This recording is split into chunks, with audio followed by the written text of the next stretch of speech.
everybody for coming tonight. Call the meeting to order at 6:01. You want to do a roll call? Yep. Steve Bigelow. Here. Ian McDonald. Here. Lori Largen. Here. Lacey Oster. Here. Bruce Largen. Here. Danny Erickson. Here. Matt Duval. Here. Okay, so everyone knows it's loud, it's raining, so please refrain from side conversations in the audience so that everyone can hear up here. It is not that loud in here.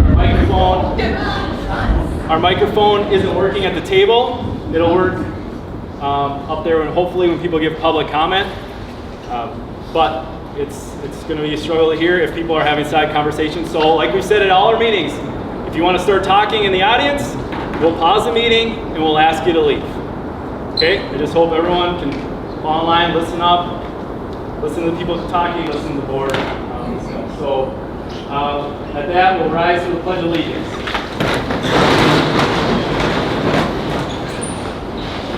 Pledge allegiance to the flag of the United States of America and to the republic for which it stands, one nation, under God, indivisible, with liberty and justice for all. All right. With that, sorry, I went out of order a little bit, but district mission: together we engage, educate, and empower all learners, bridging their passions and pathways to create successful futures and positively contribute to our local and global communities. Does anyone make a motion to approve the agenda? I'll make a motion to approve the agenda with the following amendment. I'd like to strike policy 2264 from the agenda tonight, therefore tabling it for future developments and future discussion. I'll second. Is there any discussion on tabling policy 2264? I think we should just vote on it. Okay, any comments? Okay, to go, Danny?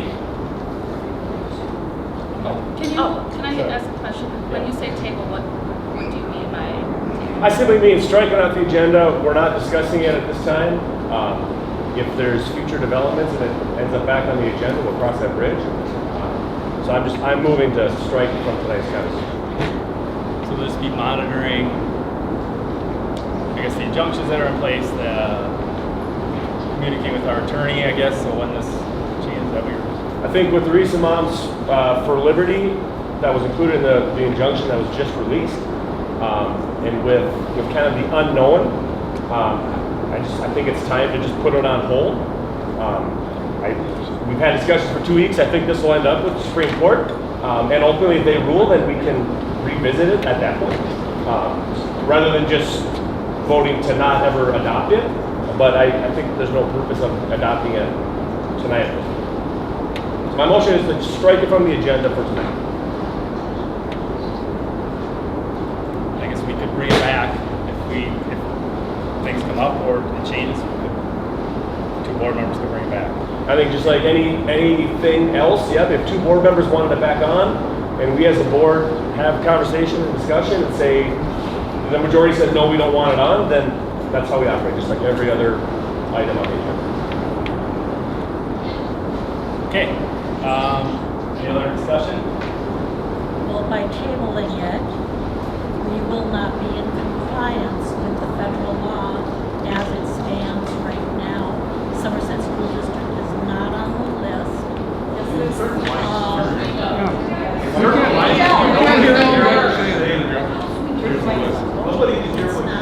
that the judge has approved. They have until July 26th, and the judge will rule on it on July 26th. Please pass the mic. Nobody can hear you. We want to hear. Pass the mic. We need to hear this. We need to hear. I can tell you that like right now is working about 50-50. That one? Yeah. We can So try. thank you everybody for passing the referendum for a new auditorium. We don't have very good microphones in here.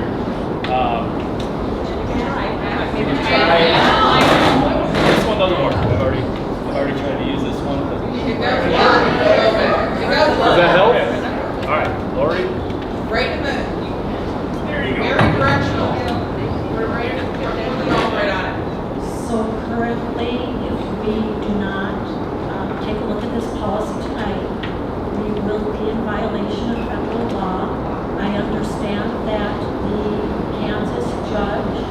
has ruled that the Moms for Liberty groups have until July 26th to submit a new list because they missed the original deadline.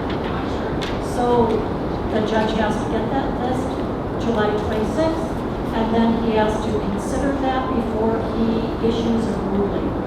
So by waiting, we will not be in compliance with federal law as it currently is.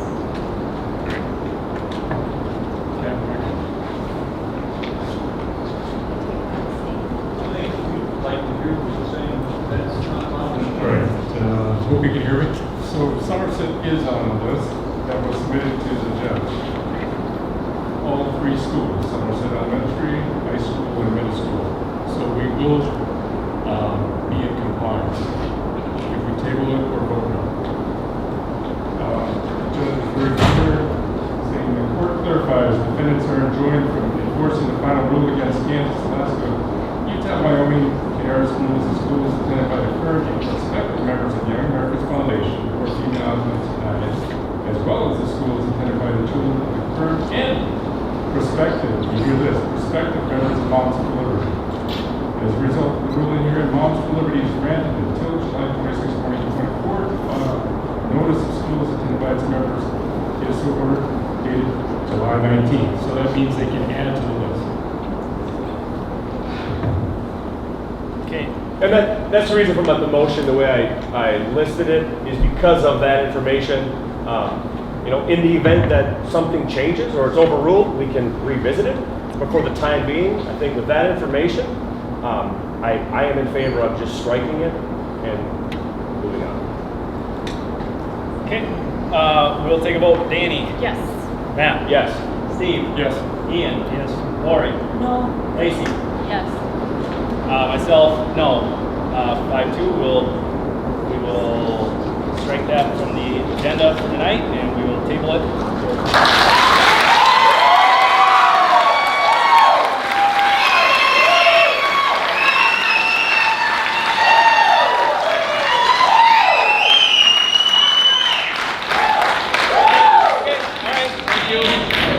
That's okay. Got it. Okay, all right. Our first topic on the agenda, Market Johnson and Walter here to talk about our Performing Arts Center and just an update on the construction. All right, thank you guys. Good evening, board members. Here to give a very brief update, referendum construction progress. Just overall, Talk Stadium, Elementary School, and then the big topic tonight is PAC. We had a really good bid day here last Tuesday. Starting with the stadium, if you guys drive in and out of the complex here, you can see that it's really coming together. The scoreboard is up, you can see the track. Asphalt is down. The sod and the irrigation is starting to come together. A couple big milestones ahead over the next 3 weeks. As of the end of this week, the football field will be completed as far as sod and irrigation. It gives us a good 4 weeks of sod field prior to that first home football game. And then just generally speaking, all the sod, so it looks nice, green, ready for the first home football game. That'll be done August 9th. Next big milestone, press box. The new press box that's going to be installed on August 10th. That'll give us 10 days to do final commissioning, get your nice new scoreboard hooked up, make sure everything's functioning for the first home football game. Jumping down to the elementary school, construction is well underway. We're actually in the finishes process, meaning the classrooms are going back together. Carpeting, ceiling, painting, that is all complete. A couple big milestones to look forward to. Only 2 weeks away, August 12th, we're actually going to start putting teachers' materials back in the classrooms. Try to give them plenty of time to get acclimated for that first day of school. Big milestone is there's an open house for the elementary school. I think that's all 4 grades, but that's on the 23rd, so feeling good that everything's going to be put back together, looking good for that day. Another exciting one is August 12th, the new playgrounds will start going in. That'll be about a 5 to 8 day duration. With that, one item that we've talked in the last few board meetings is setting up some volunteer days to place wood chips throughout the new play areas.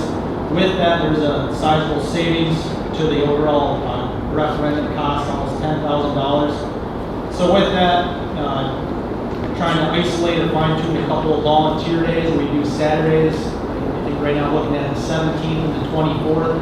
We'll do it 2 separate days as the scope is a little bit more elaborate. What that would entail is taking wood chips that would be in piles near those play areas, wheelbarrowing them to the play areas and spreading them out accordingly. So I'm sure there'll be some more information about that here in the coming weeks. Moving down for the performing arts, like I said, last Tuesday the 16th, the rebid happened. Numbers came in very good. About 150 bidders this time. First go around, we've had about 100, so that was a good sign, having 50 more bidders across the 37 work categories.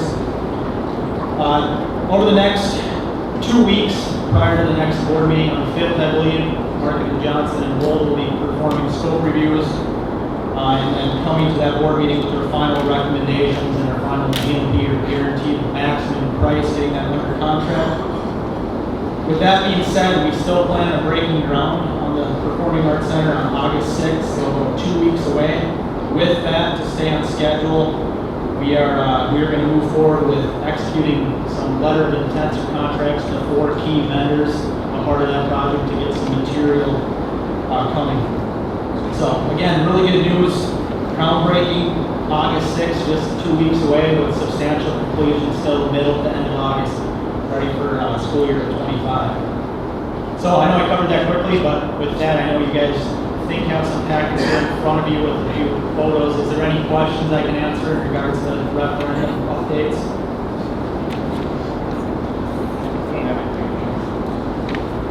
Is there an update? Is there an update on the playground? Yeah, the update is all the materials actually on site. If you drive by, you can see all the pallets with plastic sitting in the parking lot that's on the north side of the site. The existing playgrounds are going to be demoed the week of the 5th, and then the crews are scheduled the week of August 12th to start putting the new play areas back together, ready for that. Other questions? Hey, so our first football game, can you just go through what is going to be done at the football field and what isn't going to be done at the field? Absolutely.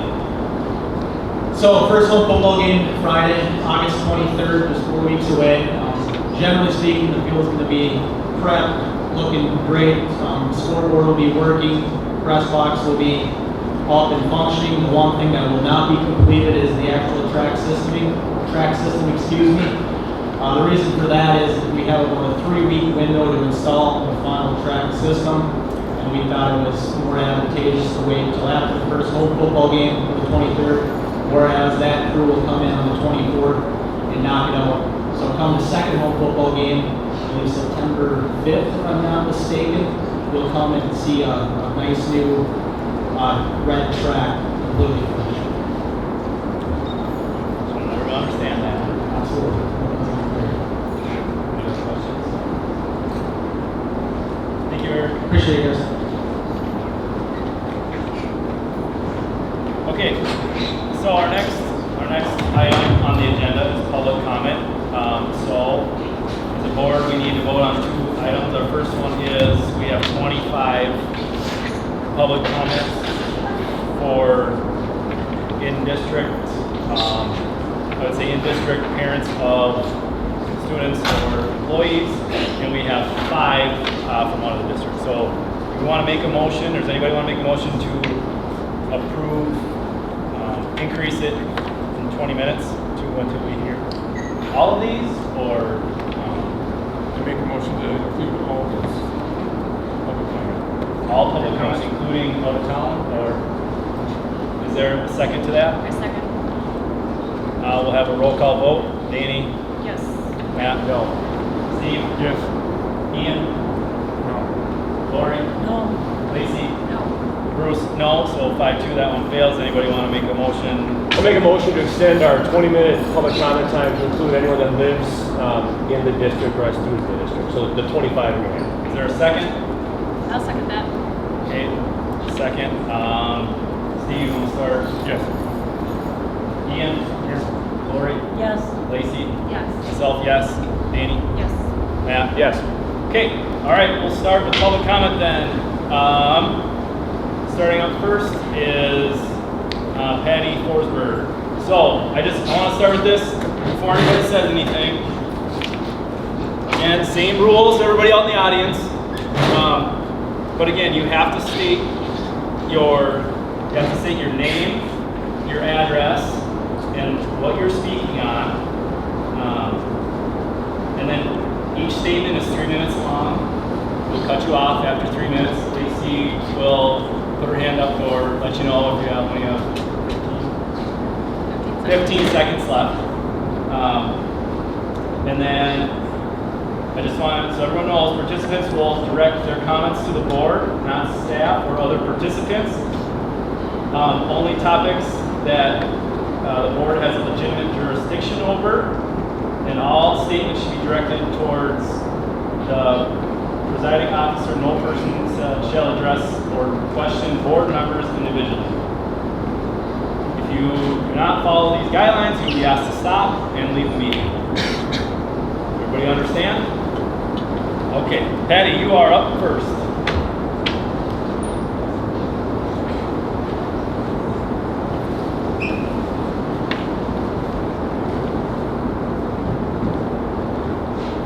How does it work? What? Okay. Patty Forrester, 350 Inwood Drive, Somerset. We've heard multiple speakers express their fears about instituting the Title IX changes and including gender identity and the usage of gendered facilities in our schools. Some of these voices were from within our community, and some are not. A recurring concern has been a fear that allowing transgender individuals to use the facilities that align with their gender identity will lead to boys suddenly identifying as girls and use the restrooms and pose danger. This assertion is deeply offensive.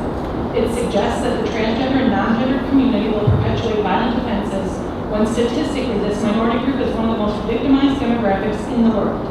Transgender individuals are more likely to be assaulted, raped, and murdered than any other group. They face significantly higher rates of suicide due to the stigma and discrimination associated with their gender identity. We've also repeatedly heard the arguments that we need to protect our girls. Ironically, a board member shut down all the female members on the board while claiming to protect girls, which is a direct contradiction in itself. The solution is not to restrict transgender individuals, but address the root cause of this fear. Let's teach our boys not to sexually assault girls. As the wife of a man, mother of 5 sons, sister of 4 brothers, niece of 14 uncles, and aunt of 5 boys, I have a deeply personal investment in this issue. I also have a ridiculous number of male cousins, friends, and professional associates. I understand the importance of raising boys with the right values and principles. Parents who are genuinely concerned about protecting their daughters should focus on teaching their sons that sexual assault is wrong from a young age. By instilling the values of respect and consent, we can ensure that boys grow up understanding that women are equals and not sexual objects. This education will eliminate the need to worry about boys using girls' restrooms to commit assaults because they'll have been taught that such behavior is unacceptable. To truly make the world safer for girls, we must stop minimizing their voices and perpetuating harmful narratives. Instead, we need to teach our boys and men that women, including trans women, are equals. Steve was right, it starts with men. But it doesn't mean men should minimize women or act as their saviors. It means that we teach them to respect and treat women as equals in every sense. Trans women are women, trans men are men, and they deserve the same respect, safety, and acceptance as anyone else. By focusing on education and respect, we can create a safer environment and more inclusive environment for all our students. These changes are essential for all children. They ensure all children are safe within our facilities that we provide in this district. Thank you.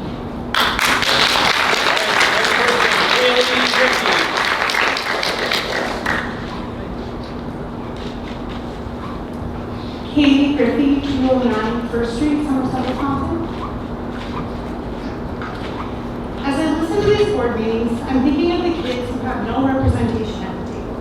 It's easy to hear and take action based on the parents that are here and speaking their opinions, but while we attempt to satisfy the loud parents, who on this board is paying attention to those who are not speaking? This school board has made it unsafe for any parent or person that believes in inclusion to have a voice, and especially unsafe for LGBTQ community members. If you're wondering why those folks have not been a part of these conversations in these meetings, then please re-watch the past meetings and tell me how a parent of an LGBTQ identifying child would feel knowing that the school board members have been openly discussing LGBTQ children as potential predators to other children. As a mom of 2 girls, I am not scared of Title IX. I am scared of my girls learning from other kids in this district that it's okay to be mean and cruel to people who are different than us, which I can clearly see is something that is being taught as a value in some homes in this district. As a person who is trained in restorative practices, I was prepared to pay a private school to ensure restorative practices were used in my girls' education. When I saw the strategic plan for Somerset, I was thoroughly impressed because it's exactly what I was willing to pay for. We don't want to leave this district, but the combination of unapologetic hate and cruelty to some types of students mixed with strong support and praise of guns tells me that my kids are around students who have access to firearms and little access to support if they are kids struggling with something that goes against their own parents' values, which is a perfect combination for a very dangerous school and school shooting. I hope that this board will continue to use real research and history as guides to policy and be inclusive of all kids. Please know that no matter which way the board leans, kids will leave the district. We were not considering leaving until Moms for Liberty made themselves known and political parties started funding candidates. That was the point where we realized we may need to leave. We will make our decision based on whether or not Somerset will continue to follow best practices for kids. But if this board chooses to take action based on fear and political opinions, we absolutely will not stay.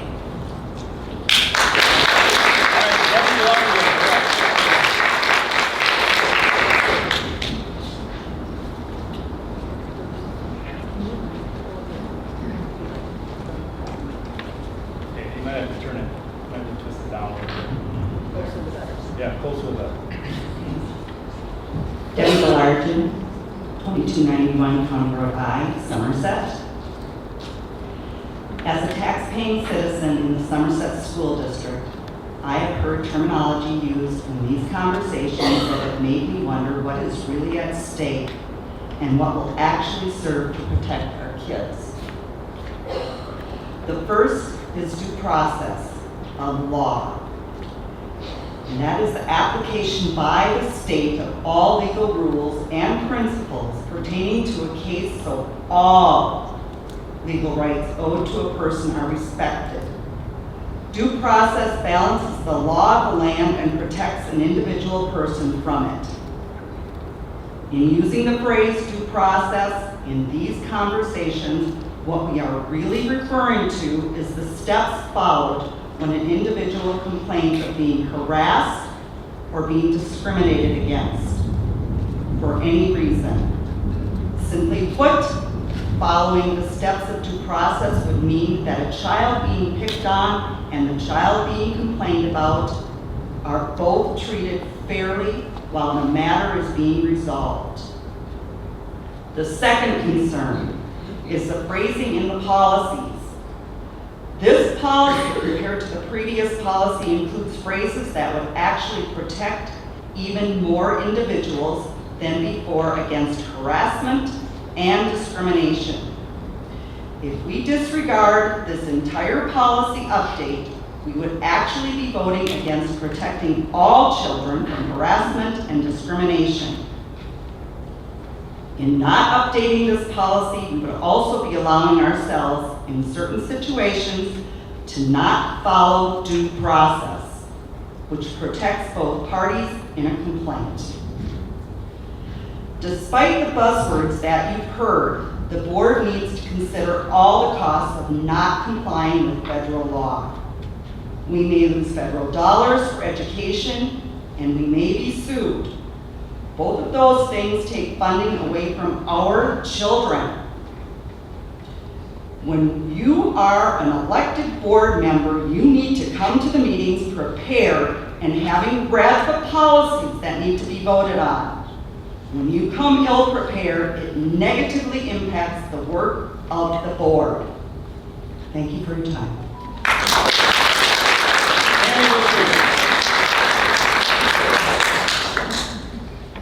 Tammy Wisher.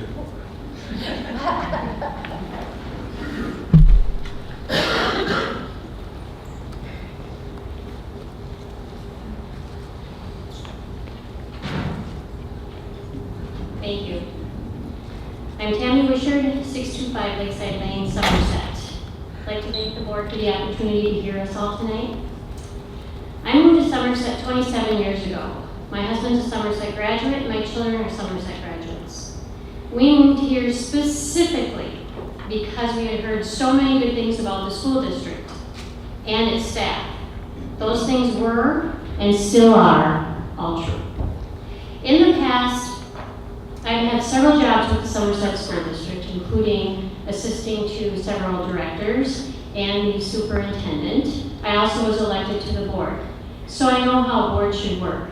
So I would like to address politics in the school board room, as well as Title IX. Somerset School District has always been a shining example of inclusivity and equality for all students, black, white, disabled, gay, or transgender. To listen to the fear-mongering and hateful rhetoric from not only district residents and non-district residents, but also school board members regarding Title IX and its relevance in our school district for our students is both shameful as well as embarrassing. We are no longer Mayberry RFD, folks. But I think that Barney Fife and Aunt Bee maybe would like to see our community return to that time. The uncalled for comment from one of our newest board members regarding Title IX and his reference to it being amended under a half brain-dead sitting president and current U.S. administration makes a mockery of all of the work past Somerset school board members have done to ensure our district's compliance with federal law. Whether or not this policy fits with the so-called Moms for Liberty or Heritage Foundation agenda is neither here nor there. If Somerset School District does not comply with the federally mandated Title IX, our district could lose massive amounts of federal funding. What will happen to the school district if it loses that federal funding? I mean, it's not like we can pass a school referendum every time it's up. Politics have no place in this school district. They never have before, and they never should now or in the future. Political comments from school board members as well as ultra-conservative organizations such as Heritage Foundation has no place in this school district. Keep your politics at home, on your own time, and do your board work for the good of all Somerset school students. Thank you. And also, Bruce Kalarjan, you are doing a fantastic job with what you have to do here. But there's somewhere in the district office, there's a president's gavel. Use it.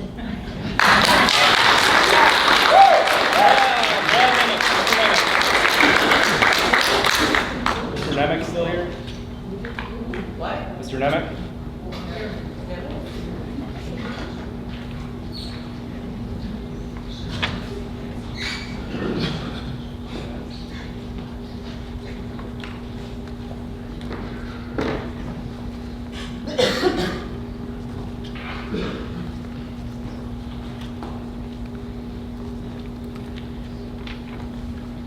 My name is Brad Nimick. I live at 610 Hunt Street in Somerset.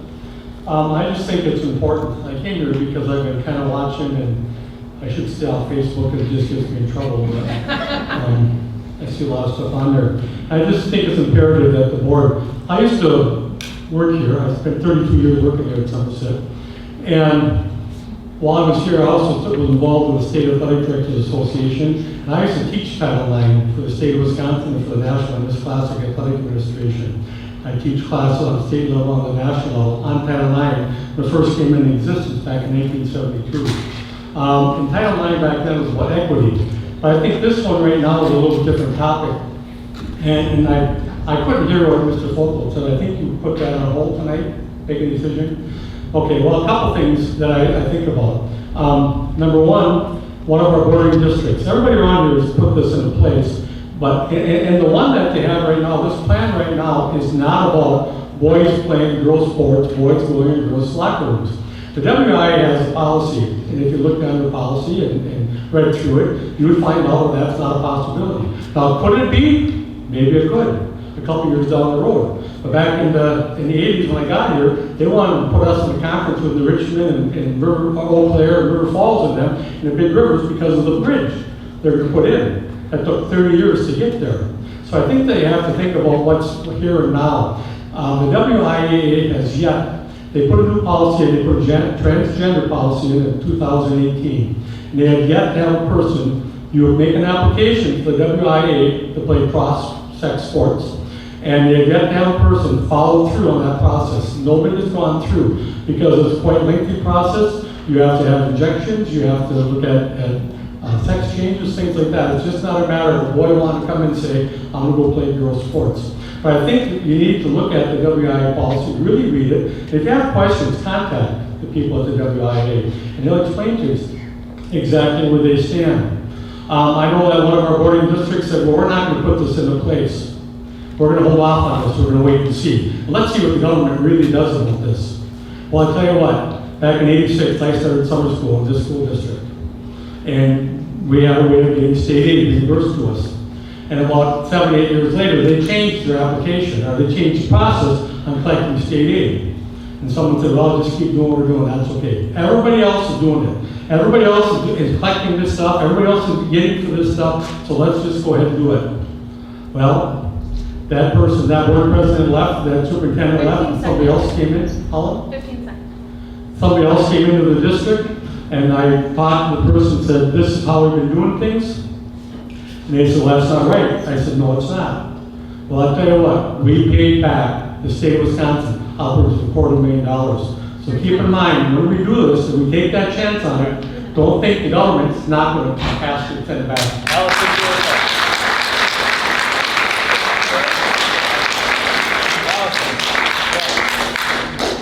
I think she got kicked out. No, she's right there.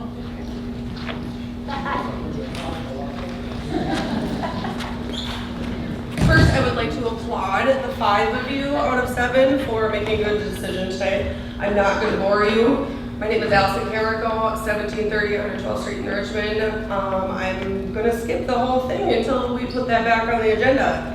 And I'm just here to clear up some misunderstood definitions to words that are being misused.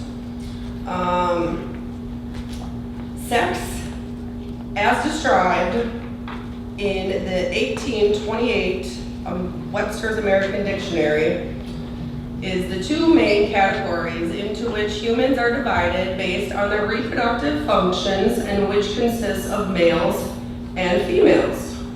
Gender is defined as a sex, male or female. I've witnessed through the last few years the sequence of the lack of knowledge of certain definitions of words that are misused. We, the majority, have been subjected to such lack of knowledge and misuse of words such as negativity, threatening, and harassed recently. Accused of attacking and lying. Children, when we were unmasking the children, we were called science deniers and grandma killers. Said we were, during the recall, we were accused of being extremists, insurrectionists, dictators, and cult followers. During the book review, we were called book banners, censors, racists, and homophobics. During the election, we were accused of being part of a hate group and conspiracy theorists. And now during this unlawful revision of Title IX, we are called heartless and transphobic. None of this is fact, all fiction, all opinions. When asked for proof of these accusations, they cannot provide any. Why? Because it doesn't exist. Such as darkness, which is simply the absence of light. In general, harassment is being subjected to aggressive pressure, abuse, threats of abuse, or stalking. Simply being admitted from a small portion of a conversation certainly does not constitute harassment. Threatening is defined as showing an intention to cause bodily harm. Attacking is the act to violently against someone to hurt, injure, or assault someone. Definitions matter. This packed room tonight is evidence of a community that wants to be heard. Listen to them as you have and tabled this. Thank you and God bless you all.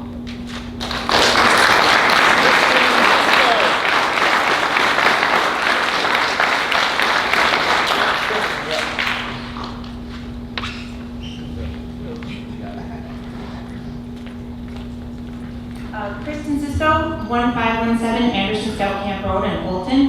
I wanted to address policy in general for the board tonight and remind you that the children are watching. People do take their children to church. It's their choice. The children sit and they listen to the speakers talk of love and support and tolerance.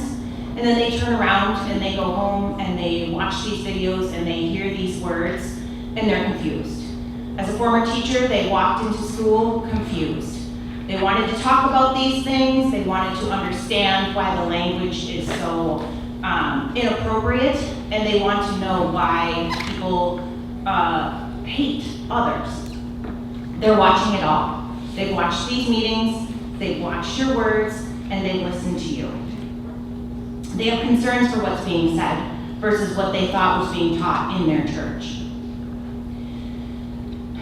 People are hiding behind their religion and their supposed issue of human equality, most commonly called humanity. They have God in every sense of religion shaking their head. The job of adults in this community, including the board, is to leave this place better than you found it. You guys have a job for our school, as the heart of our school, for these children. That is who you're voting for. That is what it is for. As a former teacher, you should know that your kids don't support your hate. Many of them have unburdened themselves in my room over the years and disagreed with you and about your version of your religion and your idea of acceptance as hate and intolerance. On camera, you showed Somerset who you really are. To flippantly talk only to men and joke about the Me Too movement against sexual violence? Wow, kids are listening to this. They are who you vote for. I hope that the believers in actual religion in this community will step up and argue against hate and support for all of our children. Because religion was bound out of oppression of people, and that's what religion really stands for.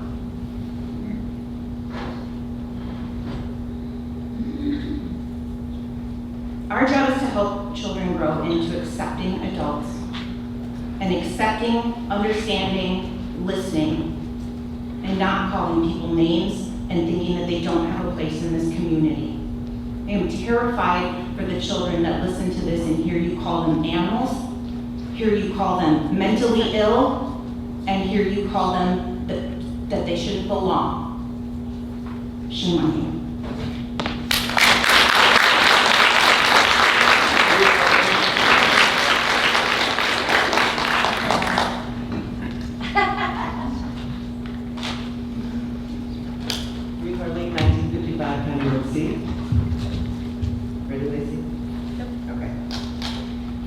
I wanted to address tonight regarding what's been going on in these meetings over the past few weeks concerning Title IX. First, it's quite stunning to me that we are even having these conversations around implementing these changes. They are relatively small changes in comparison to the ones of 2020 and make the process of handling harassment cases much more clear-cut for all of the parties involved.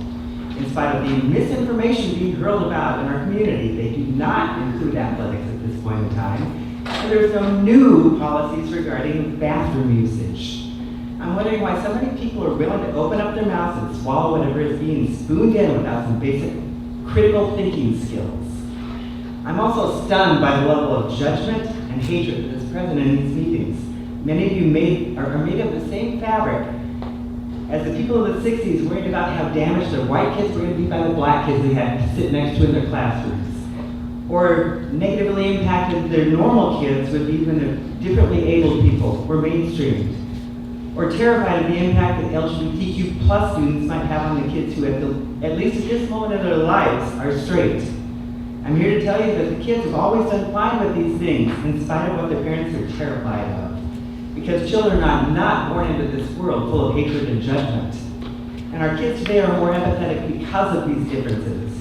Most would be appalled by what is being said in these meetings. So many of you are standing on your high Christian values. Wasn't that man you call your Savior the one who welcomed lepers and prostitutes at his table? Wasn't he the same one who said, "Let he who is without sin cast the first stone"? And there you are, all of you, sitting with your big basket of rocks. What you would know if you actually looked at the data instead of sound bites is that trans youth are the most marginalized people in our society. Instances where they are the perpetrator and not the victim are few and far between. And yet it's okay for a sitting school board member to call them sick people? How is this anything other than abuse? It's your job to protect each and every child in this district, not just the ones who conform to your standards. The legal issues regarding Title IX will be ongoing in the coming months and perhaps years.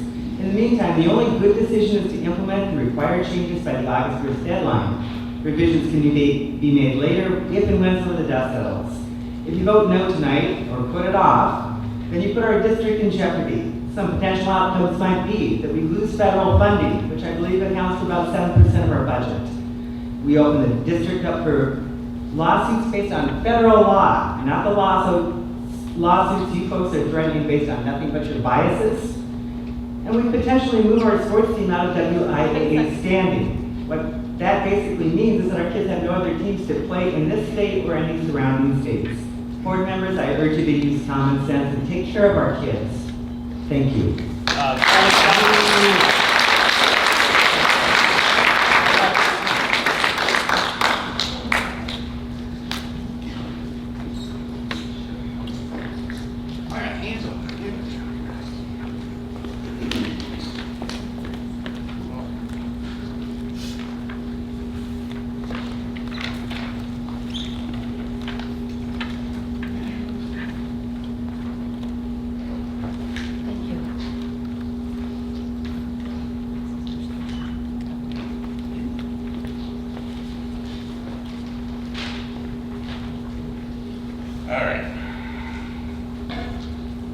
After the event, Travis Schaffner, 206 54th Street, Somerset.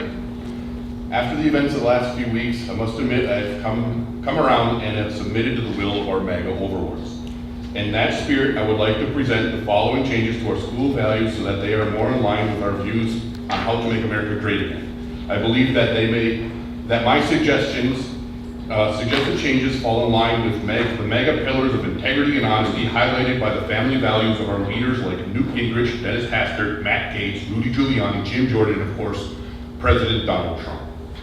I'm not going to go through all the core values and what they are overall. We have the current values in our first column. In the second column, all I really do is add some fine print that states only applicable to students and parents who conform to and ignore all sciences, history, cultural studies, differing views, or facts that are inconvenient to what the oligarchs dictate to us as the norm.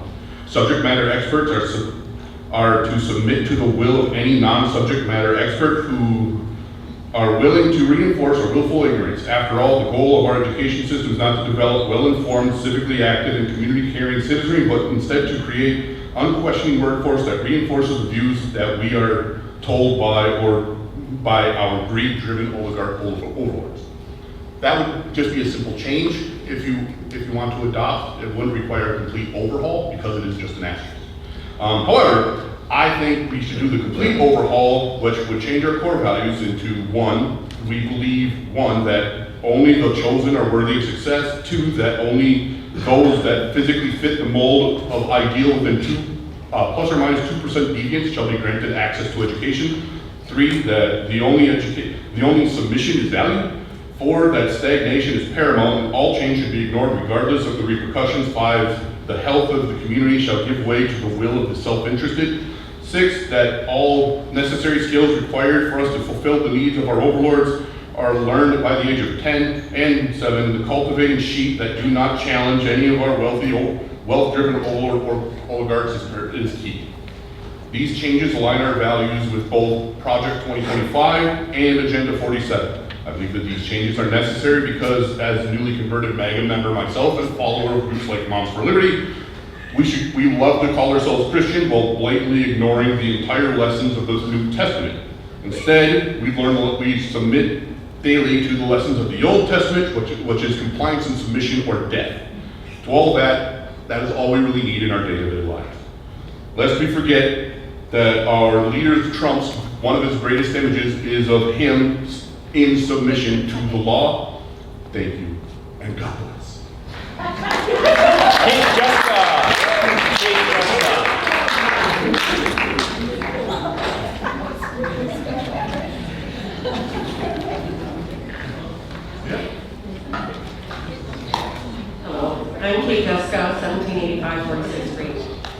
We as a community have elected this group to be the voice of the people of this district. We ask each of you to keep watch on the policies that impact our school. While doing this, keep in mind that you are serving the entire community, not just those that you agree with. No matter what you personally feel about issues of gender identity, the board is here to make sure that their needs are met just as any other students' needs are met. In your homes, you as parents have the right to teach your children what you believe is right or wrong. But to come in here and imply that trans students are inherently predatory is not only wrong, but it also perpetuates a narrative that promotes violence against trans students. To assume that someone is going to assault someone based on their gender identity is to imply that straight boys are always one step away from assaulting girls. It also implies that the sign on the bathroom or locker room doors is keeping boys from committing these crimes. It is simply not true. Most predatory crimes against children happen with trusted family members or someone whose parents trusted with their children. Public schools receiving funds must comply with Title IX. And we're here today to clarify the language and add protections to policies that have been in place since 2020. These policies are put in place to keep kids safe, not cause harm, implying that today's vote is going to, or not vote, is going to encourage boys and girls to switch genders and compete in athletics. The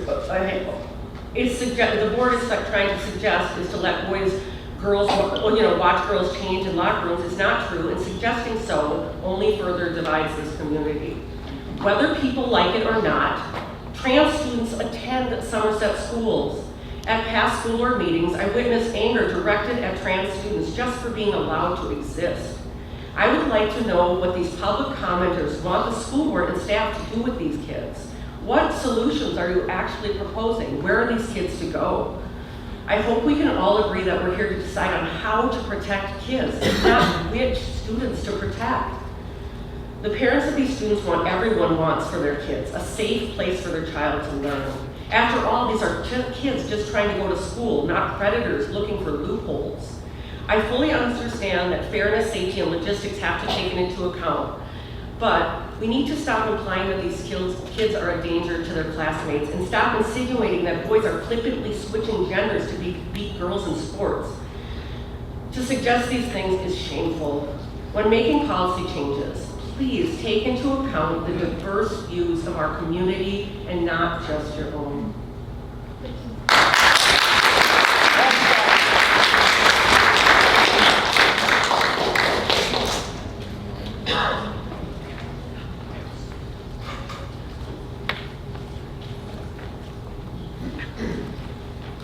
Schaffner, 1064 to 10th Avenue, Somerset, Wisconsin.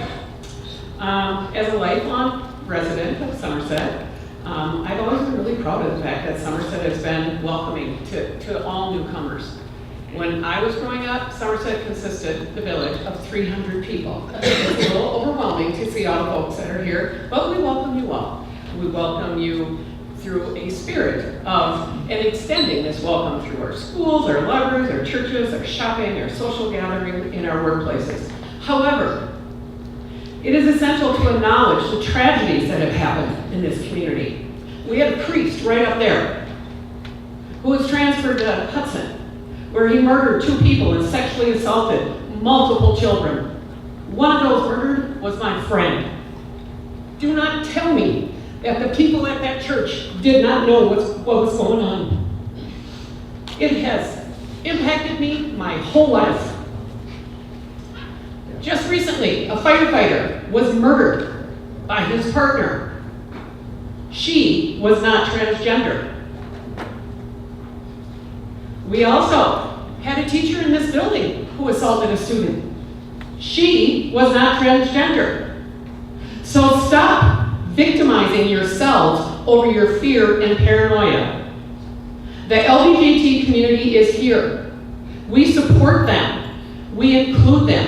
And as someone who worked for this school district, students came out to respected adults in this building. They had to talk to an adult. Why? So that we, as the adults, help them to have this journey and have conversations with their parents. That's what we do. We encourage them to talk to their parents. I think we need to be a community that strives to support all its members, understanding the broader implications that inadequate support does to our community. The mental health risks, bullying and harassment, and yes, it happens, and yes, it's on both sides, I get it. We're all standing up for what we believe in, but I do not believe in marginalizing students, children, and doing policy against children who are already being victimized. Education and equity is so important. Community impact is so important. And understanding transgender children. It's not scary. It's not. It really isn't. And I beg you, everyone in this room, if your child or grandchild said, Mom, Grandma, I'm gay, will you unlove them? I won't.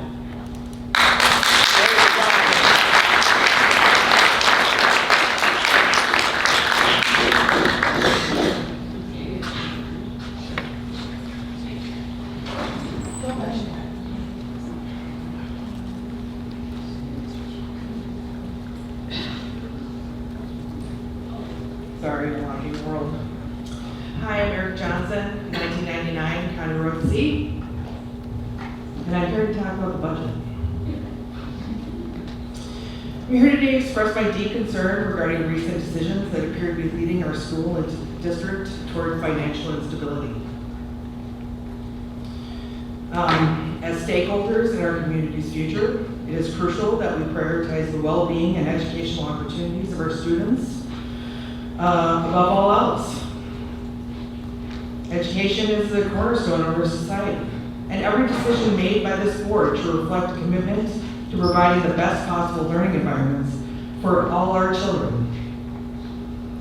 However, recent policy changes, proposals, budget allocations, and financial strategies seem to be jeopardizing the fundamental principle. We have school board members who seem to be focused on bankrupting our school and pushing it into financial instability. Some members of the board keep stating how they like to run the school like a business. But let me tell you what I've seen so far. By not voting yes to Title IX and passing these policy updates, it could endanger our federal funding. Leave the entire budget burden on property taxes, not smart business. By not passing Title IX, it could leave us open to lawsuits and also to the insurance company not covering those lawsuits. So further money out of our budget, not smart business. We also, some members ran on the premise of getting a school board resource officer full-time as a needed presence and a priority. And then when the board figured out how to do that, they balked at how they were going to do that. So not smart business.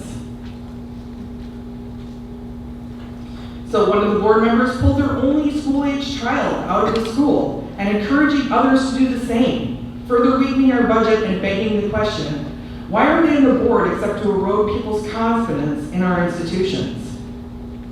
Not smart business. If it was truly a business, I would not want to be an investor with them leading the business.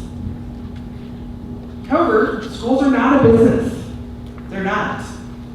They are learning institutions where all children should have an opportunity to learn. In a business, you can select your product. And in fact, in private schools, they do. Expelling poor performers, neurodivergent, and disabled people. And it's legal to do so. In a public school, we instruct those children with our wonderful staff. Time's up, Erica. Because children are not a business, and public schools are for all. Gary Fay.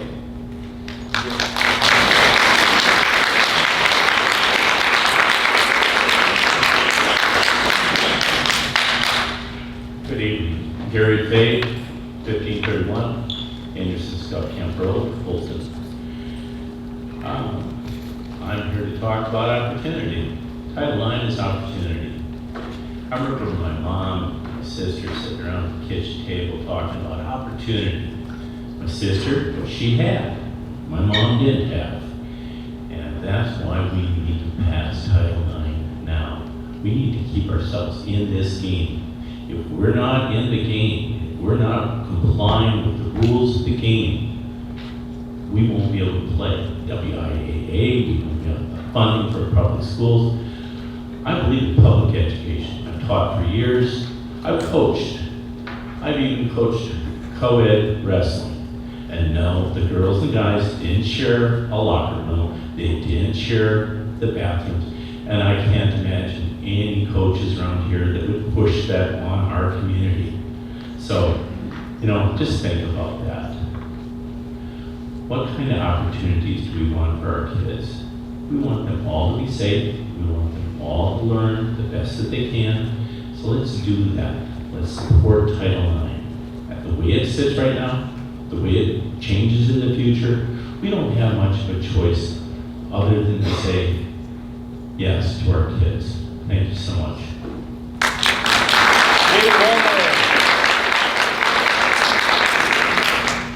Dave Woolner.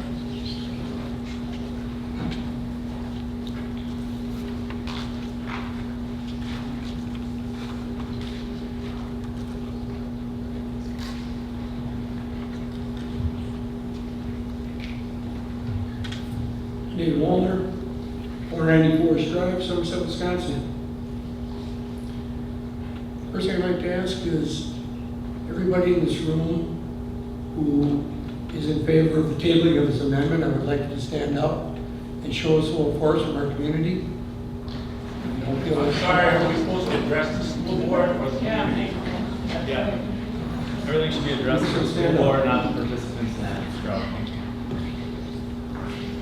First thing I'd like to say to you, 1965, broadcaster named Paul Harvey released a broadcast.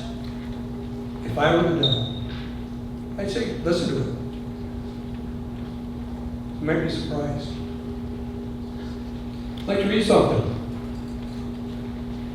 For the time is coming when people will not endure sound teaching, but having itching ears, they will accumulate for themselves teachers who suit their own passion.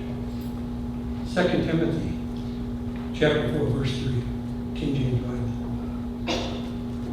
What we're talking about here is Title IX, which was created to give young girls, collegiate women, a chance and compete fairly amongst talent of themselves. What I can say to you is, this Title IX rule, as I've had individuals read it to me and try to explain it, tell me that you need to go see a much more intelligent lawyer than me, and to explain to you and look totally in depth at what the ramifications of their verbiage is, because it is so vague, they have left the door open to everything. And as a coach in our own community, my interest is not only protecting the girls, but the boys too. It is to give the girls an equal opportunity to compete on their own. So at the collegiate level, they've allowed it. So now our high school girls who have come through with all their dreams and wants, are they going to be cheated out of scholarships? Are they going to be cheated out of an opportunity to be future Olympians? Excuse me, they won't. Because the Olympics got it right. No. I can only say that is the reason I came. At my age, father of five grandkids, and can't wait till I have 10 great-grandkids. I do not want this in my schools. It's an insult to me, and it's discriminating to me. Thank you.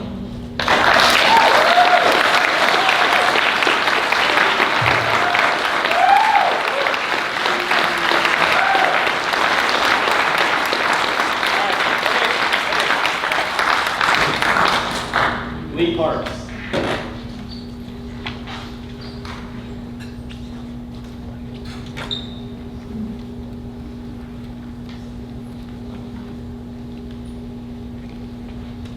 McGurran, you're up next. Might as well get ready. My name is Lee Parks.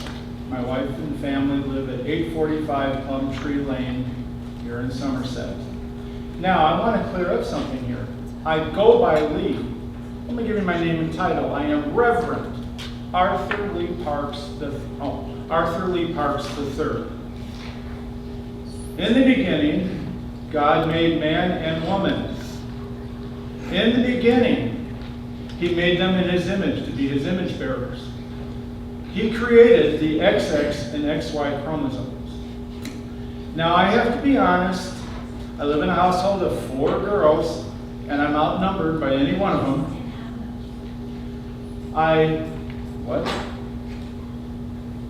We listen to your side. Please.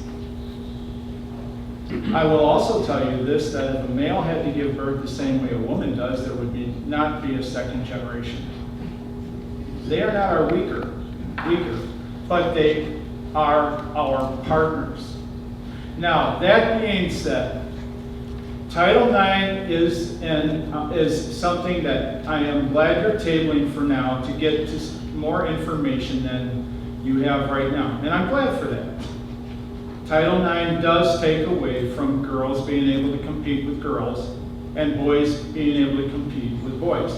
Boys have thicker bones. Boys have denser muscles. Boys are faster, stronger, more resilient than girls. Now, you guys can disagree with me all you want, but those are the facts.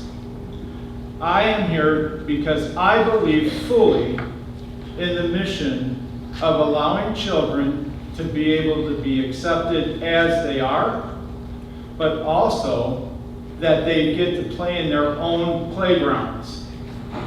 You know, most of this is going to be going to the Supreme Court anyway. So what are you going to do with the money that you've received from the U.S. government when it's overturned? Are you going to pay it back? Will you be able to pay it back? The wisest choice right now is to wait until you see what happens with the Supreme Court. Who makes the final arbitrary, or not arbitrary, they are the final arbiters of federal law. No district courts. There are no state legislatures that can enact federal law. Only on the federal level can this be done. And 15 seconds. Okay, that's fine. I don't need more. Title IX was not brought together by the federal House of Representatives. It has not been made into law by the... Sean McGurran, you're up.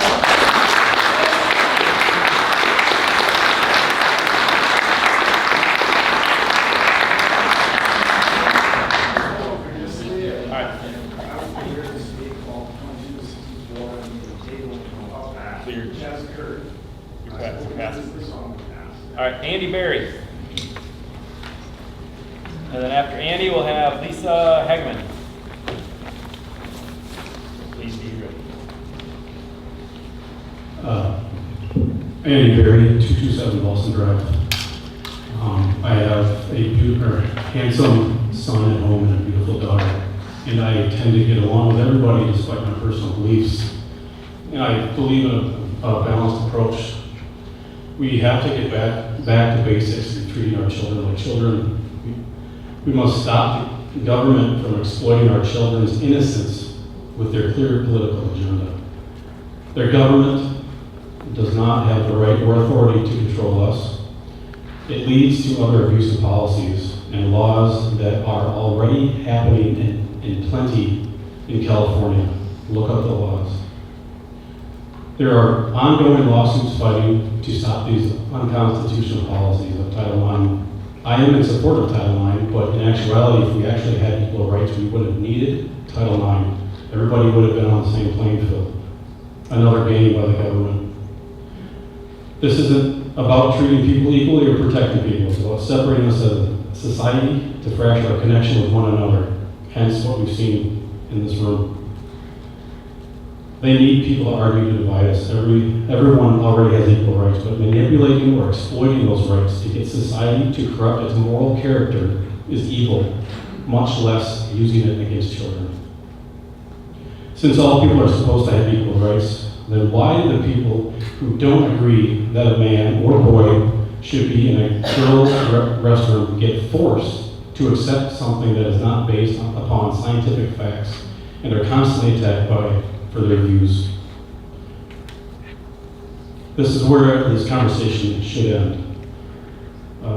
Do we not all see the hypocrisy the government attempts to gain for public support?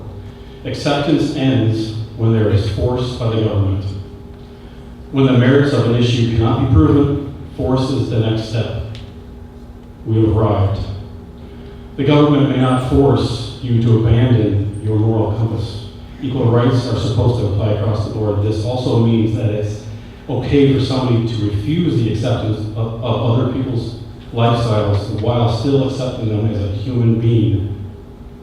People interact positively with others all the time, at work, every other group we interact with. Most people do not have a problem with other people and different opinions. But at least be a good person and respectful of other people's viewpoints without threats of holding our own money over our heads. There is no such thing as federal money. It's our money that the government took from us. Taking it out of one pocket and putting it in another 5 seconds. is a false argument. 5 seconds? I thought I had 15. Sorry. People don't get to change how society functions based on their personal beliefs or perceived special rights. Lisa Hagman, you're up. Thank you.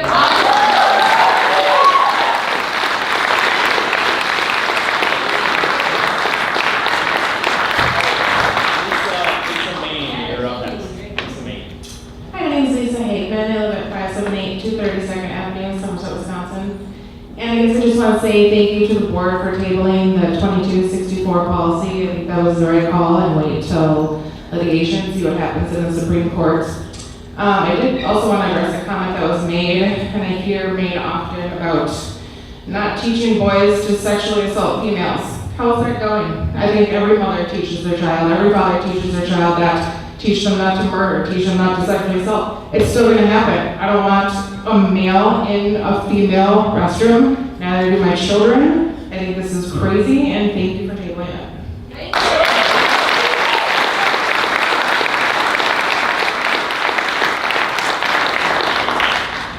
All right, Patricia German, you're up next. Hi, my name is Lisa Main. I live at 456 Wisarson Way, and I have a big long spiel about Title IX revisions, but thank you so much for tabling it. I think you guys made the right decision for now. If it does come up again, I'll have plenty to say about it. But I think something that we do all agree on is we do need to protect our kids. So regardless if they're part of a certain group or if they're not, we do need to protect our kids. So I think that is something that pretty much everybody in the room can agree on. So thank you.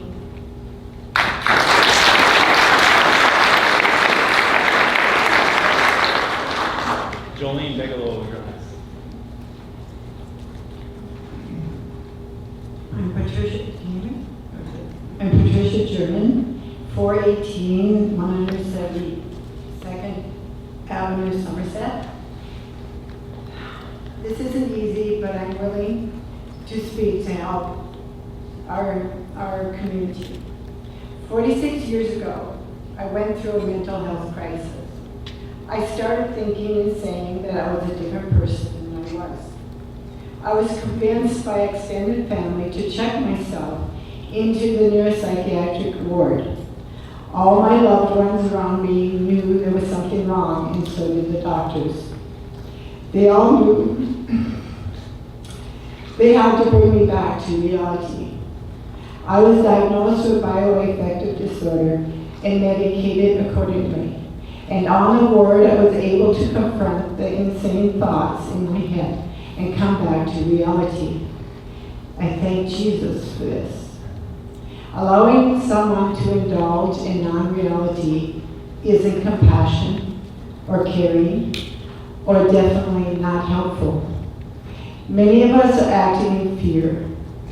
Fear of losing money, fear of being sued, the fear of being fired, fear of offending someone. And the one that has gripped me in the past, the fear of what people may think of us. I can speak truth. I have lived it. Nobody seems to say what is obvious, that gender dysphoria is a mental illness. These people need our help to bring them back to reality. Living in this world is never easy. We can't allow our so-called doctors to experiment on people, trying to stop puberty with strong chemicals, cutting off perfectly beautiful, healthy, normal body parts. This is insane, but also evil. This is child abuse. These doctors are insane themselves, and they have us supplying them their next victims. I'm glad there was no enablers when I thought I was somebody else. That I was not. We have to stop being enablers. I have heard there are states with laws that won't let doctors help these people to come back to reality. But they certainly can help them transcend to opposite sex. 15 seconds. Tell the federal government that we don't need their money. We don't need their threats or their suggestions. That is what they are. Congress has never voted this nonsense into law. People have told me, even my son, that whom I live with, he pays taxes, that they are willing to pay more taxes locally to help their students.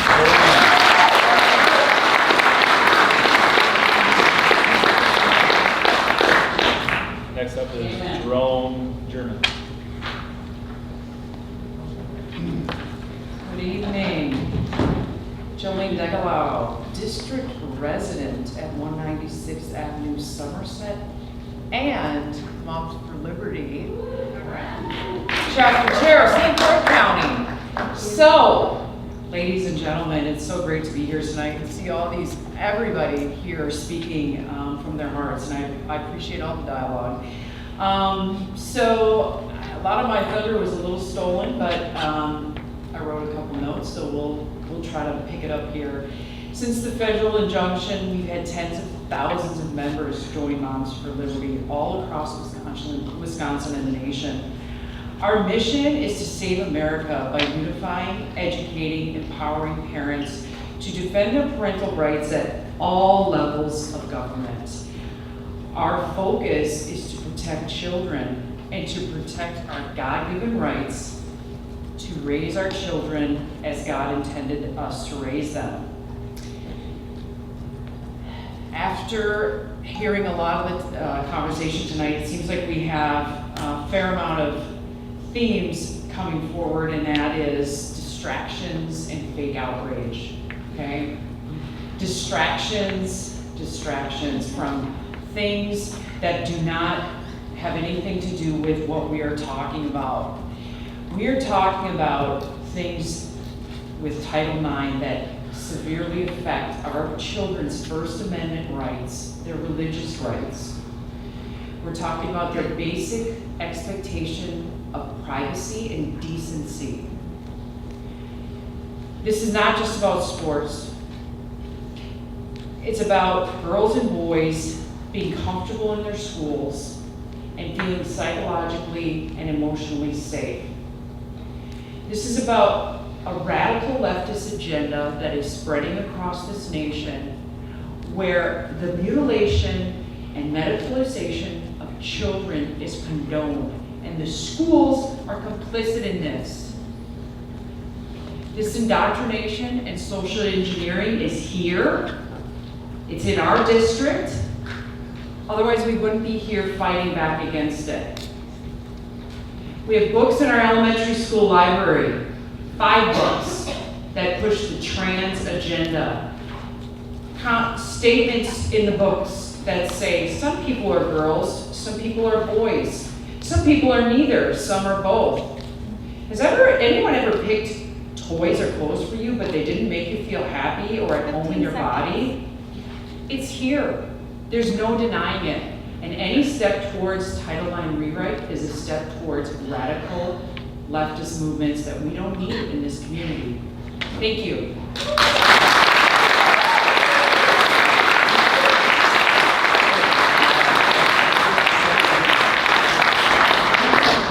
Wade Scramstead, you're next.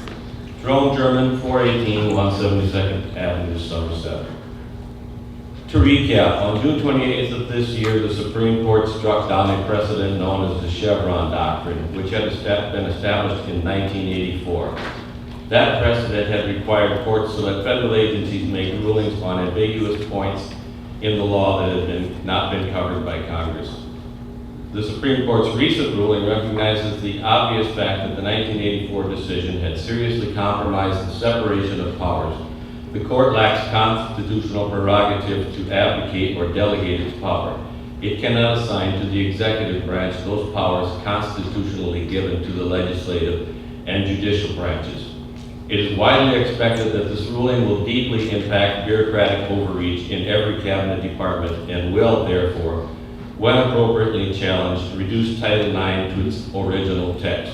That original 1972 text, including its 1974, 76, and 88 legislative amendments, totals 1,890 words. The document coming into effect as of August 1st contains somewhere in the vicinity of 370,000 words, meaning that we have 1,890 words of actual legislative law and about 368,000 words of interpretation. That is about 200 words of interpretation to every word of law. Aside from the obvious absurdity, it can hardly be said that this was the intention of the majority opinion that established the Chevron Doctrine.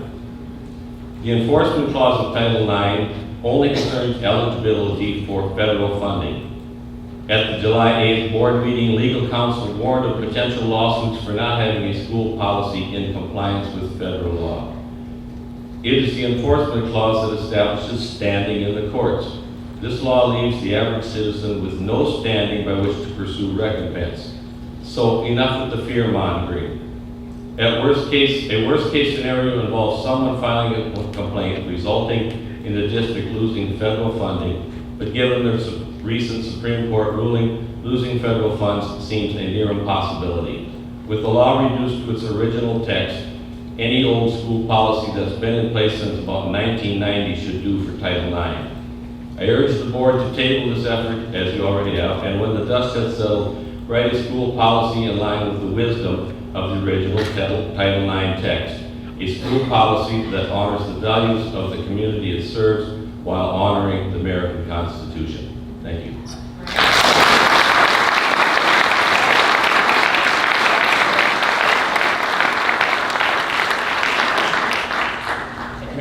Mary Stave.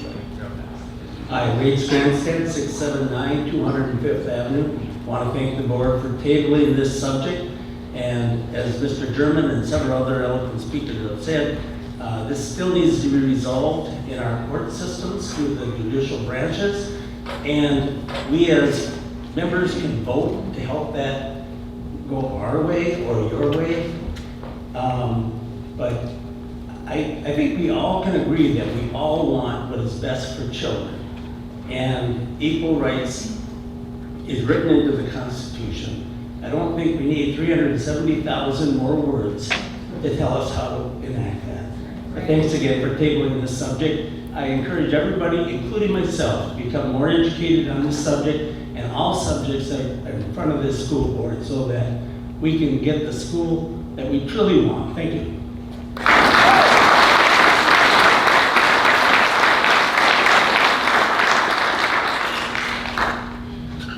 Hi, my name is Mary Stevie. I live at 1708 85th Street. Most of you don't know me, and I'm going to explain in a minute why I've lived here for 4 years. My background is biology and chemistry, and I have a master's degree from the University of Minnesota in molecular biology and biochemistry. mRNA vaccines are my wheelhouse. And so at the beginning of the COVID pandemic, my husband and I moved our family from the Minnesota side of the Assola Bridge to the Somerset community. and we love it here. It's a beautiful place to live, and I've met some really nice people. However, when we were moving here, I was watching you. I was watching you, and I was watching how the world was responding and overreacting to a sniffle. I know in every school district around here, there have been suicides and attempted suicides. I don't know a single child under the age of 20, anyone under the age of 25 without pre-existing conditions that died of the coronavirus. This overreaction was appalling. And to be fair to you guys, everybody did it. But I was watching you from afar, and I saw people without medical degrees demanding private medical records and violating HIPAA for all the care about being in compliance with federal law. You didn't seem to care about the privacy and sanctity of the parent-child relationship. And so devastated, when I moved here, I told my kids, I have 4 of them. I said, you can finish in Osceola, I'll homeschool you, or you go to New Richmond. One just graduated from Osceola, and the other 3 are in New Richmond right now. My youngest was starting kindergarten. 4 kids, that's $50,000 a year. And over the lifetime of my family, one family here, Somerset School District lost unrealized gains of $650,000 at least. So when you talk about not being in compliance and losing federal funding, it's our money. It's not their money. These are the parents, and we do not co-parent with the government. Right. And if you are not, but they cannot serve 2 masters. You either serve the community and the children of the community, or you serve the unelected bureaucrats that are literally whiting out part of Title IX as we speak and change it. There's no one in this room who honestly thinks Title IX would pass today the way it's being interpreted now. No way. You all know that if you're honest brokers of the truth, you know nobody would say on the basis of sex when you identify that way that day. It would never pass. And so you need to, I'm here to speak to this community because I love you and I'm here. I've been here 4 years. I would love to meet all of you, but you don't know me because my kids aren't here. And I'm seeing you do this again. I'm seeing this overreach of government, this rush to this compliance of rules that were passed 5 seconds ago, and not heeding the voices of the people in your audience. I have nothing but compassion for people who are suffering from body dysmorphic disorder. I've been teaching biology for 27 years at the collegiate level. I understand how the body works. But this is a mental illness, and we need to have love and compassion for these people and care for the mental illness and not subject other people to exposure in the locker rooms. Thank you. Thank you.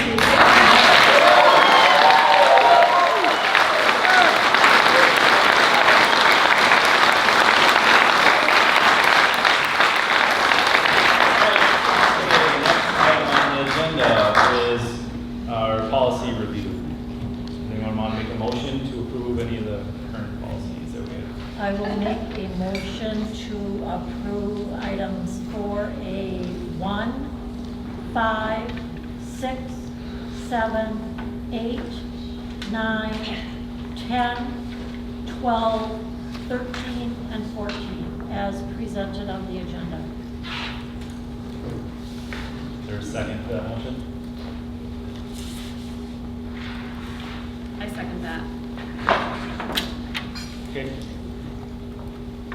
The reason you're doing those specific ones because we were saying we're not going to accept the other ones based on the review or anything like that. So that's why we just handpicked those couple, correct?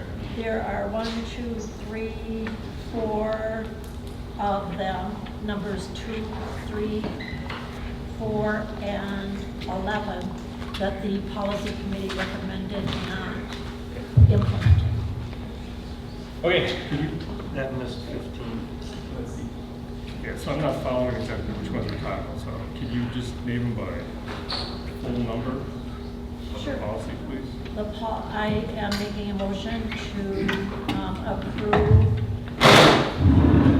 policies 1230.01, development of administrative guidelines, policy 6152, student fees, fines, and charges, policy 4124, letter of reasonable assurance, policy 4162, controlled substance and alcohol policy for employees that transport students, policy 9211, district support organizations, policy 9140, citizens advisory committees, policy 8452, automated external defibrillators, policy 6152.01, waiver of school fees or fines, policy 2605, program accountability and evaluation, and policy 7542, on-site access to district technology resources from personally owned communication devices. There's no change to 167.3. We're just looking at it. Yeah, we're trying to use that.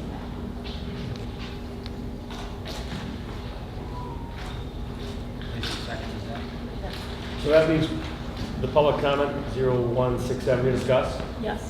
2266 to discuss. That was there only for information. Okay, so this leaves the one to discuss. The other ones, We're not we're recommending. Okay. All right, all those in favor? Aye. Any opposed? All right, motion passes.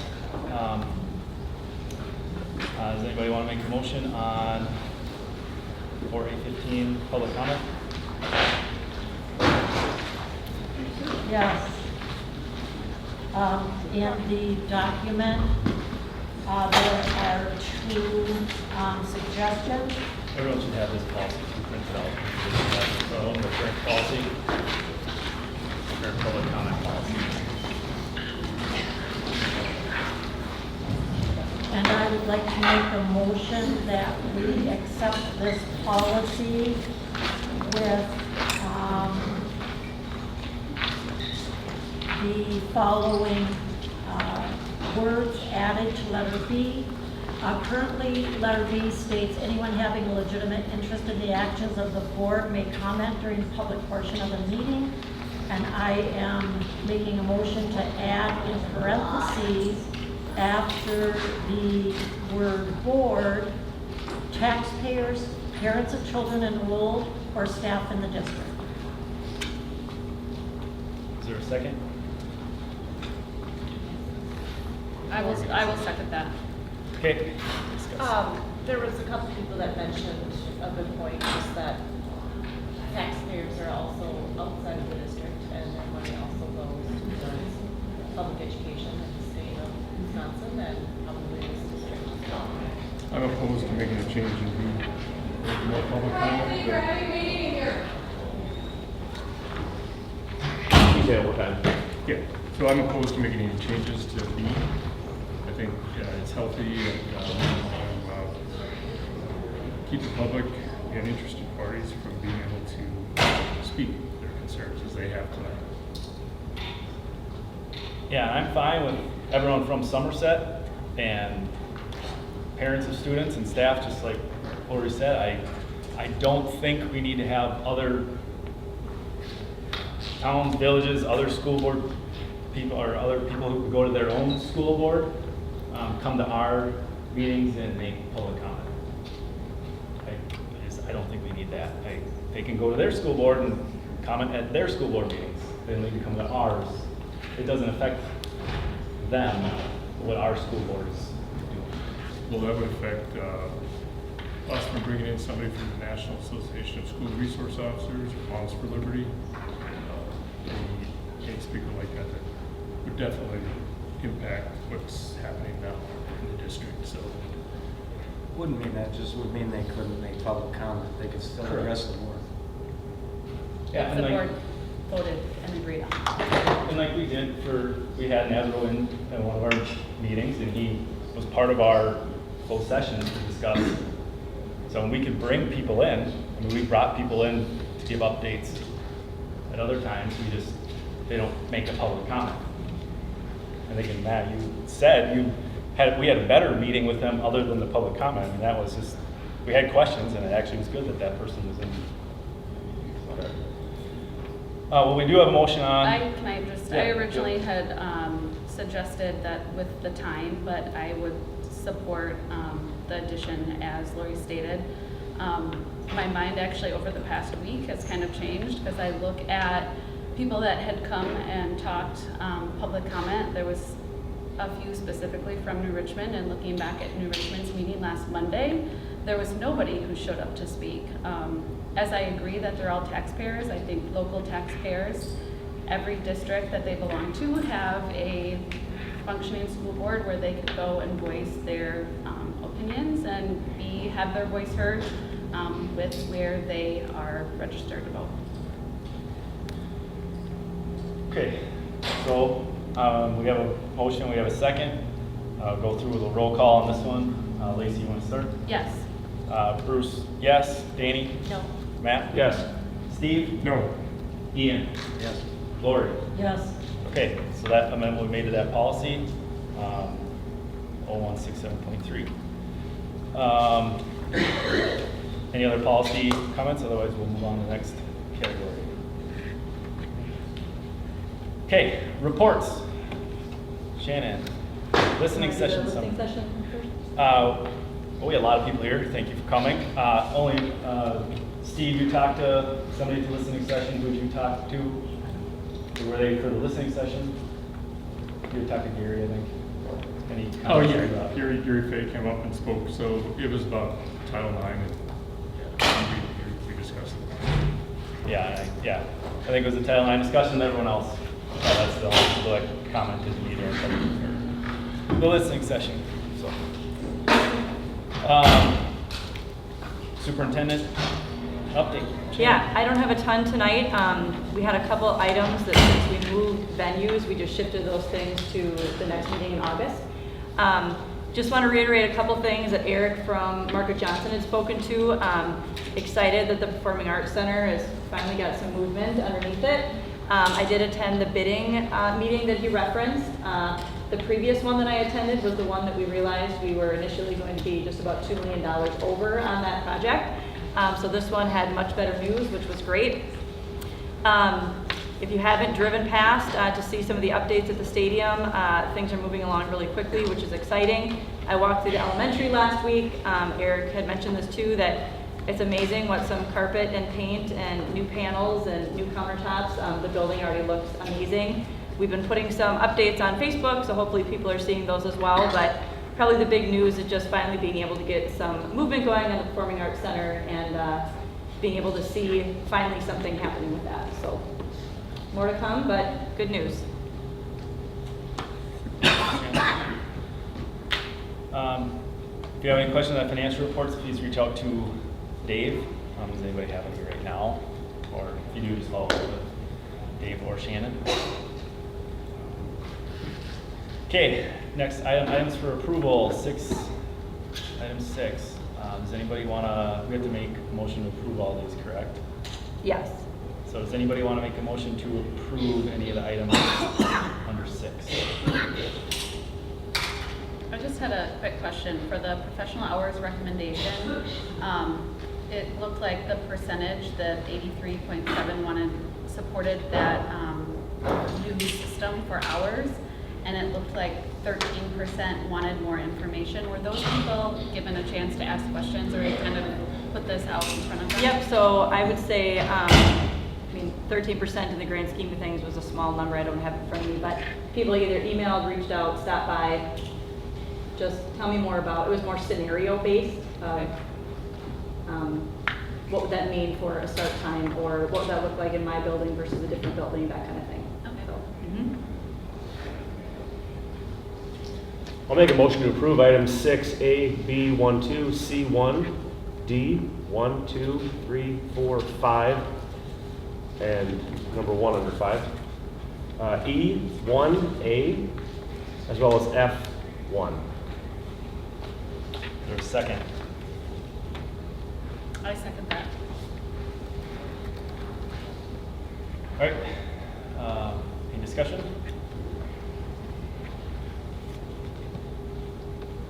All right. What was the numbers again? Did we go All of them. All of them? Yeah.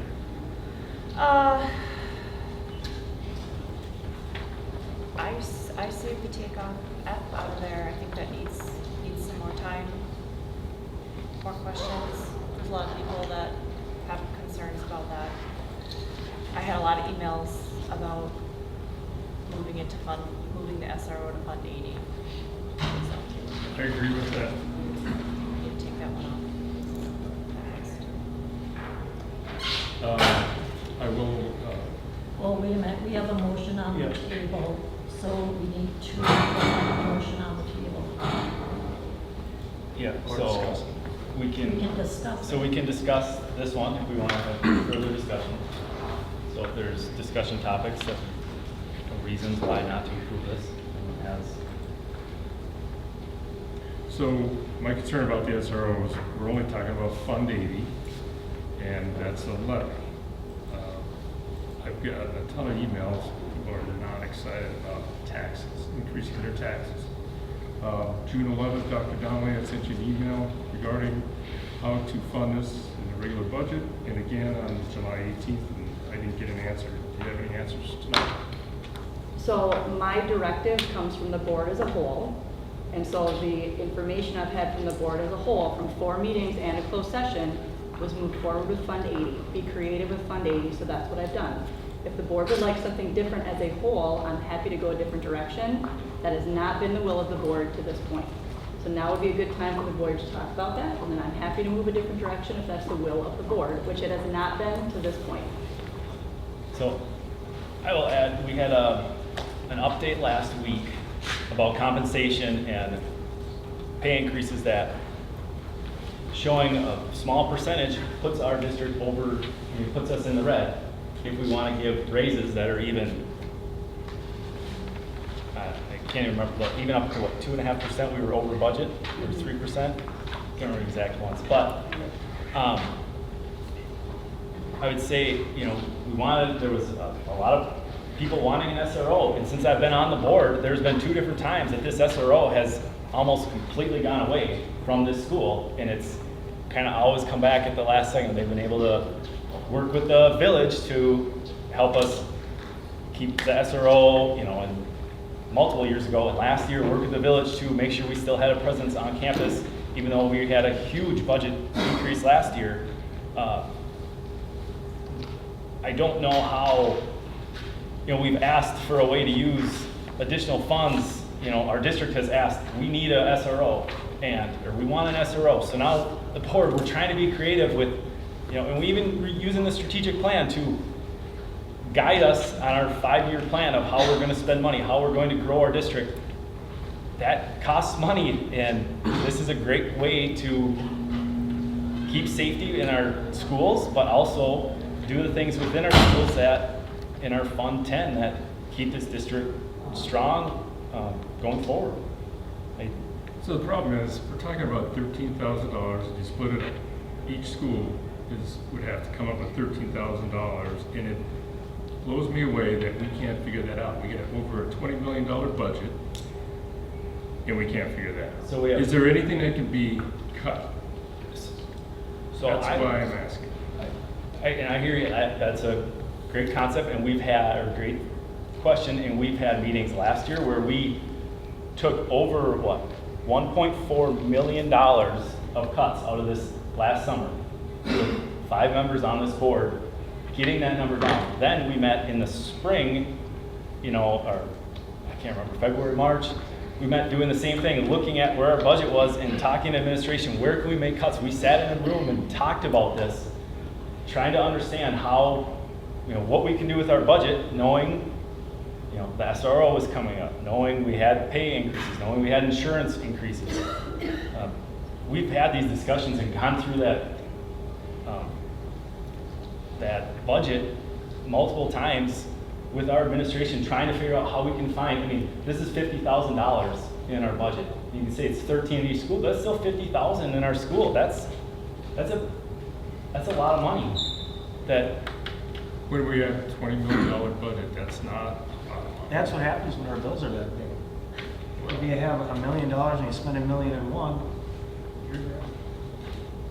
Can you remind me of the amount? All these cuts for the last, No, keep going. so all these cuts have been happening for 3 years, not just the last 2. It started with Mark, and it was just by not replacing people that were going out.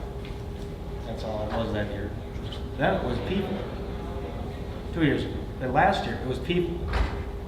If we want an SRO really bad, this is the way to do it, because if we don't improve it this way, I'm not going to lose more people here to pay for it. Agree, Ian, thank you. The board gave direction to the superintendent to find the most reasonable way to get a full-time SRO back on campus, and our administrator, I think, accomplished that by utilizing this change in fund. I would agree in that this is the appropriate way to fund the SRO, get them back on campus full-time, and not risk losing extra staff. So my motion still stands as I presented it, to approve it in this fashion. I believe we also talked about the cost. Lori, do you happen to remember? Because I feel like this is a little bit misinterpreted because it's coming out as our taxes are going up. What was it, 10 cents per 100,000? No, it was 6 cents per thousand, which would be about $6 per 100,000. But that was an estimate that also included moving middle school sports to Fund 80 as well. So It's less than 6. For the SRO, yes. if, we want to present this as a means of funding the SRO, then we just need to keep it the SRO separately, and then let the taxpayers know this is the amount that you're going to have to be paying extra in taxes per 100,000, so that it's clear. They understand exactly what we're talking about. When you say tax What we're increase paying for levy, the SRO, is that what you're saying? right? Because when you add in sports, you add in other things that. That's not on here. Yeah, we're just talking about the SRO. So that happens at the annual meeting. What I'm saying is we need to present that. Right. And I thought Dave did a good job, and I think you missed that meeting when Dave was there and we went through this. It wasn't last one, was it? It was the week, the one before. Yeah, so I thought he did a good job. I'd encourage everybody to go back and watch that YouTube video of it. Because I thought he laid it out well as to what the tax impact would be. And there's still questions about where's the mill rate going to land. And he actually kind of spoke that it's probably going to be less than what he presented.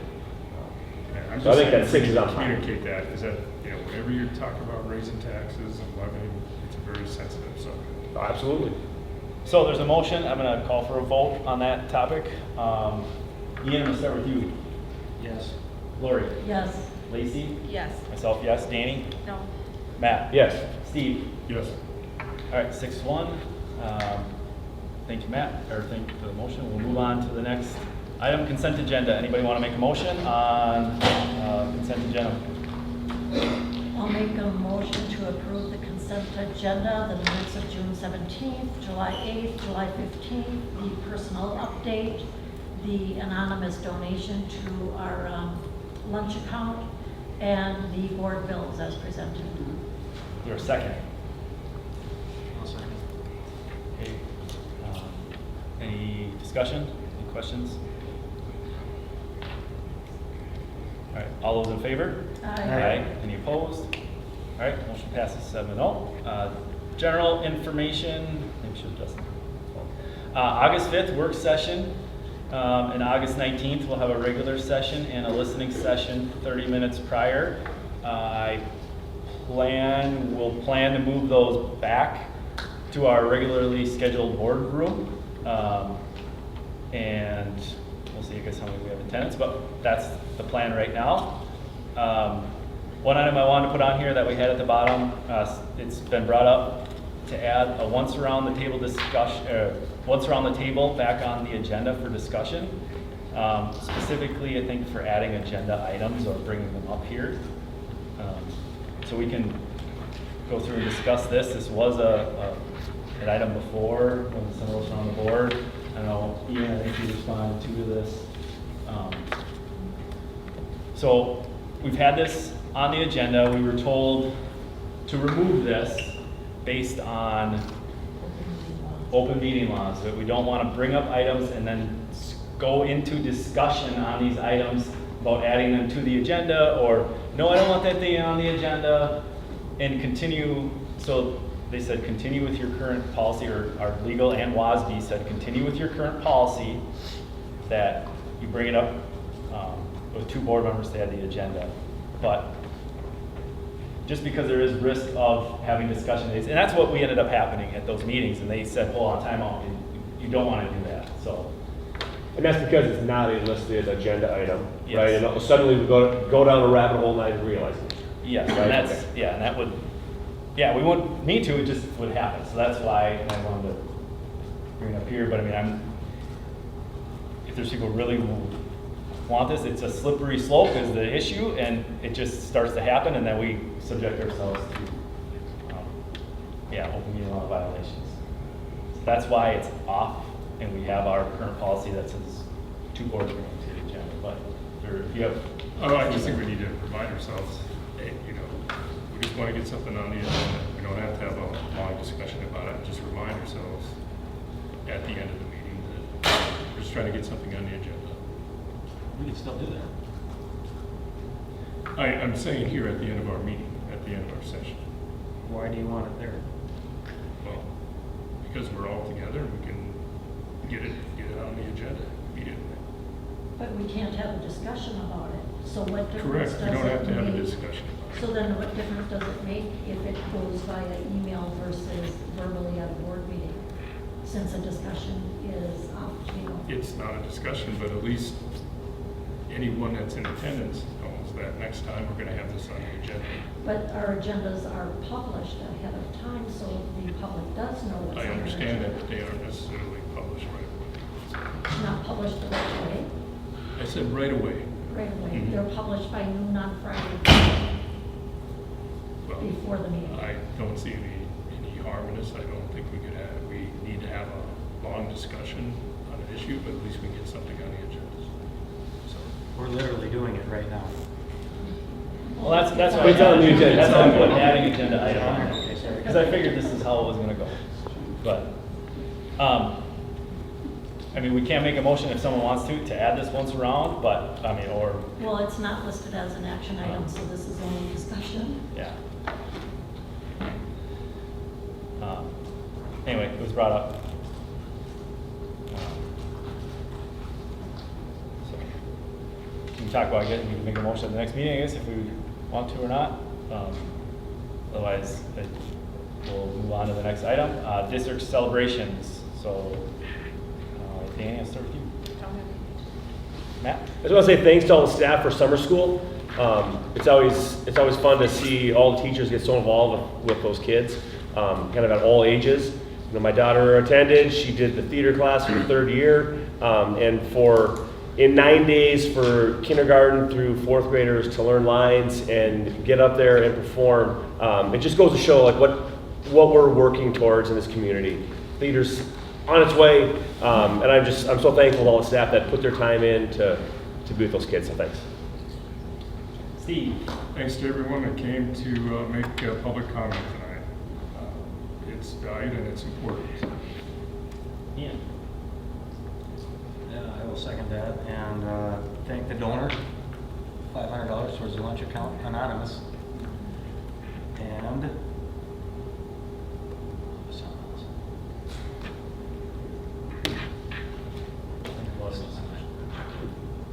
Lori? I want to congratulate Rachel Hartman-Brodiger, who is the winner of our Somerset Memorial Scholarship Fund garden shed that was raffled off this summer, mostly during Peace Week. So thank you for everybody who bought tickets, and congratulations to Rachel.